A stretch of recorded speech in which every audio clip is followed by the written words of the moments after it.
أعزائي المشاهدين، السلام عليكم ورحمة الله وبركاته. مرحبا بكم في قناتكم قناة كنوز المعرفة مع حلقة جديدة مع كتاب جدد حياتك للإمام الشيخ محمد الغزالي. هل تريد أن تجدد حياتك؟ هل تريد أن تعيد النظر في أنشطتك الاجتماعية والمهنية بما يوفر عليك الوقت والطاقة وبما يوفر عليك الصحة والعافية؟ ما الجديد الذي تريد أن تدرجه على جدول أعمالك؟ وما القديم الضار الذي تريد أن تتخلص منه؟ كثيرون كتبوا عن تجديد الحياة، عن حفظ الصحة، عن إدارة الوقت، عن التنمية المهنية والتنمية البشرية وغيرها. كثيرون هم كتبوا في هذا المجال، مربون وعلماء وفلاسفة ومشايخ وعلماء دين. الشيخ محمد الغزالي واحد من هؤلاء الذين كتبوا في تجديد أنشطة الحياة. كتب الشيخ الغزالي كتاب جدد حياتك. الشيخ الغزالي داعية إسلامي مصري تظهر كتاباته قدرة وتمكنا من النصوص الشرعية ومقاصدها ومن اللغة وآدابها، فهو شيخ وداعية أديب يوظف العقل والنقل فيثير الوجدان ويكتب بأسلوب أثير، وقد هيأ ذلك لكثير من عباراته أن تلتقط من كتبه ومن أحاديثه وأن تذاع حكما.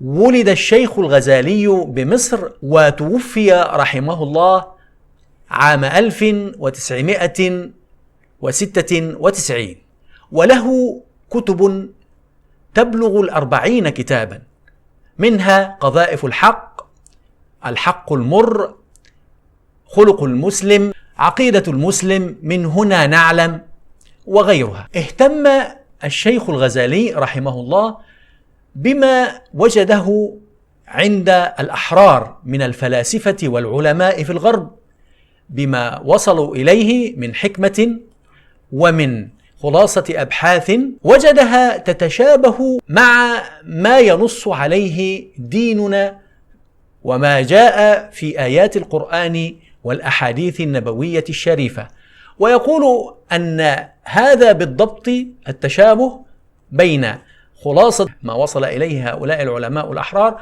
وما ينص عليه الكتاب والسنة، تشبه تماما الإجابة الواحدة التي جاءت على فم شخصين لسؤال واحد. ويسمي هذا تطابق بين وحي التجربة ووحي السماء. قرأ الشيخ الغزالي كتاب العلامة ديل كارنيجي الذي نشر عام 1948 والذي عنونه دع القلق وابدأ الحياة. قرأه الشيخ الغزالي وأراد أن يرد ما جاء فيه من حكمة وخلاصة تجارب إلى أصوله الإسلامية عندنا. كتاب ديل كارنيجي حقيقة كتاب رائع. كتب ديل كارنيجي كتابه الرائع هذا دع القلق وابدأ الحياة عن القلق كما يبدو من العنوان، وساق فيه حشدا كبيرا من قصص لعلماء ورجال أعمال وتجار وإعلاميين وممثلين وجنود كانوا يعانون من القلق وأصابهم منه شيء هدد حياتهم وصنع لهم اضطرابا كبيرا في تعاملاتهم، إلى أن استطاعوا أن يصلوا للسبب اللي هو القلق وأن يضعوا خططا للتغلب عليه، ومنهم كثيرون نجحوا إلى حد فاق كل تخيل. عرف الشيخ الغزالي رحمه الله أن الخلاصات التي جمعها وأثبتها الحكم التي ذيل بها هذه القصص والقواعد التي سار عليها هؤلاء الناس حتى يتخلصوا من القلق ومن أتعاب الحياة، رآها هذه كما لو كانت وحيا تجريبيا، ورأى أن لها ما يقابلها عندنا، لها أصول من وحي السماء. أراد الله تبارك وتعالى لنا أن نعيش في أمان من القلق، أن نعيش في أمان من هواجس المستقبل التي لا نستطيع أن نذللها، وأن نكون أسوياء نعمل فننتج مرفوعا عنا كل ضغوط القلق. فجعل لكل هذه الحكم وهذه الأقوال وهذه الخلاصات المقابل لها من كتاب الله وسنة نبيه صلى الله عليه وسلم. وللشيخ الغزالي رحمه الله عناية خاصة بما يناقش من مفاهيم أساسية، فتراه يحيط المفهوم من كل جوانبه.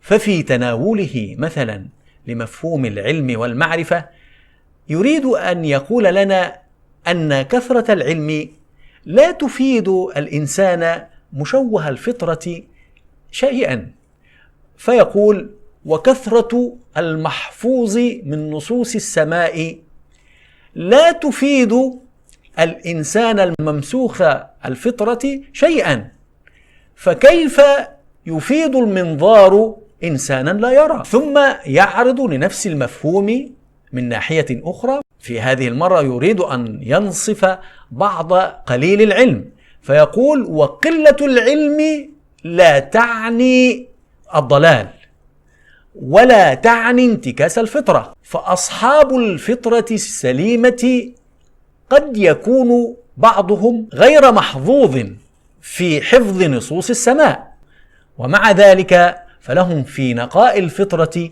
ما يدلهم على ما ينبغي أن يفعلوا وما ينبغي أن يكون الناس عليه حتى يعيشوا أبرار أنقياء. ولا ينسى هنا في مناقشة هذه المسألة أن يضع ركنا عظيما من أركان العملية التعليمية أو العلم والمعرفة على طاولة التشريع، فيقول عن رجال الدين عموما الذين أساءوا إلى ما يحملون من دين وقيم: إن التاريخ قد حفظ هزائم كثيرة لرجال الدين، ويريد بعض المغرضين أن يجعلوها هزائم للدين نفسه. ويواصل فيقول: هناك حملة علم يجهلونه وحملة رشد لا يعملون به، هؤلاء إن دلونا على العلم وإن دلونا على الخير فلا يستطيعون أن يأخذوا بأيدينا إليه. ليخلص بعد مناقشة هذا الموضوع إلى أن صاحب الفطرة السليمة وحده هو الذي يستطيع أن يصل إلى الهدى أيا كان دينه. ويقول: للفطرة في بلادنا كتاب يتلى، وفي غيرنا من الأمم أناس ينقبون عنها كما ينقب المعدنون عن الذهب، فإذا ظفروا ببعضه احتفوا به احتفاء كبيرا وأعملوه في حياتهم. ويشبهنا فيقول: نحن في هذا كمن عنده نور لكنه غاف عنه، بينما هم رغم الظلام، رغم كونهم في ظلام، إلا أنهم يبحثون بجد عن النور ويستخدموا. ويقول: تعجبني المقولة: الناس رجلان، رجل نام في النور ورجل استيقظ في الظلام. كتاب الشيخ الغزالي جدد حياتك يقع في 24 فصلا، كل فصل له عنوان محدد يساوي ويطابق عنوان ديل كارنيغي، لكن الشيخ الغزالي يختار بعض القصص التي أوردها ديل كارنيغي حسب الفصل ويورد لها الآيات والأحاديث وبعض مواقف الصحابة أو التابعين التي تناسبها. الفصل الأول في هذا الكتاب بعنوان جدد حياتك، ويقول الشيخ الغزالي فيه: إن أردت أن تجدد حياتك فابدأ، لا تعلق هذا التجديد وهذا الترتيب بمناسبة قادمة، ببداية عام جديد، أو بتحسين الأحوال المادية، أو بظروف الترقي أو غيرها. إن أردت أن تجدد حياتك فابدأ، وخذ قرارك، واجعل قرارك نابعا من نفسك.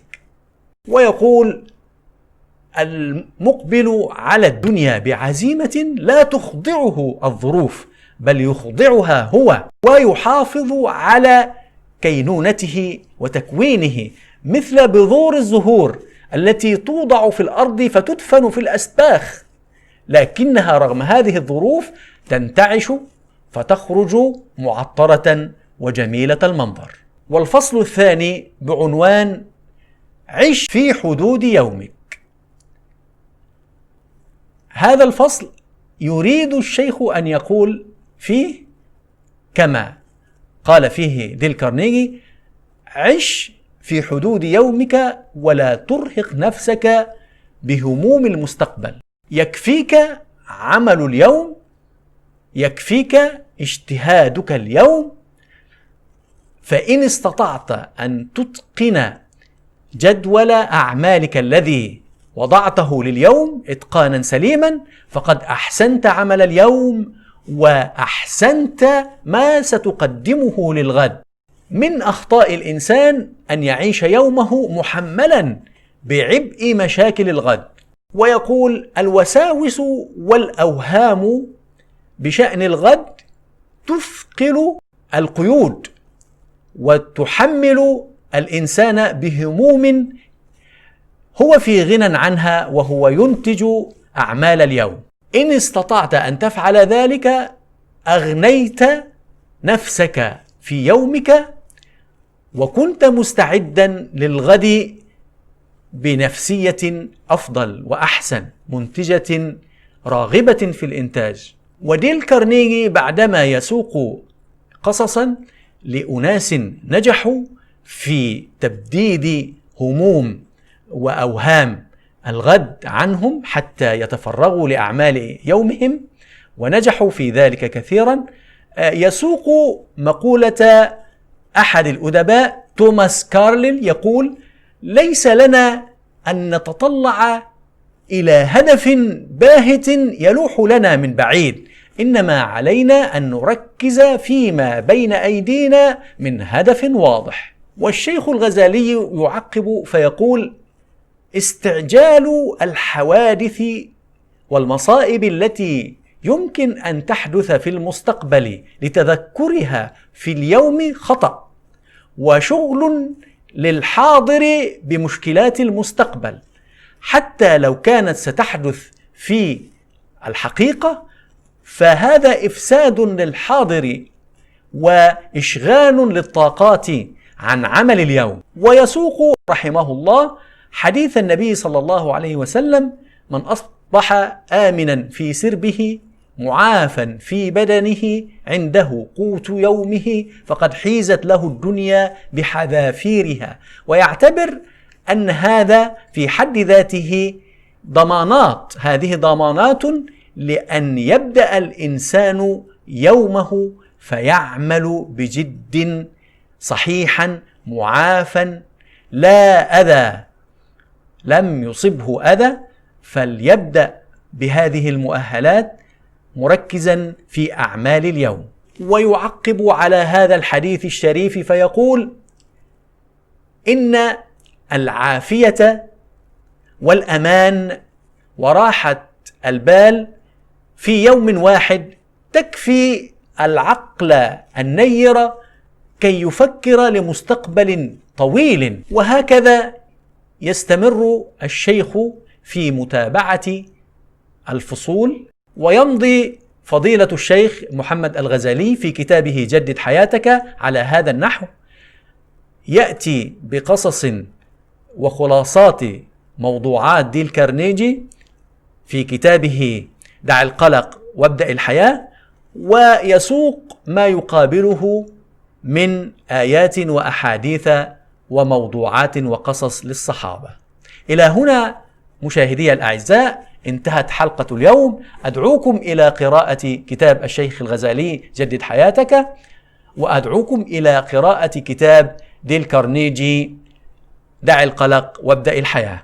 شكرا جزيلا لمتابعتكم. إذا أعجبتكم الحلقة فرجاء التعليق والإعجاب والمشاركة مع الأصدقاء. شكرا جزيلا لحسن استماعكم.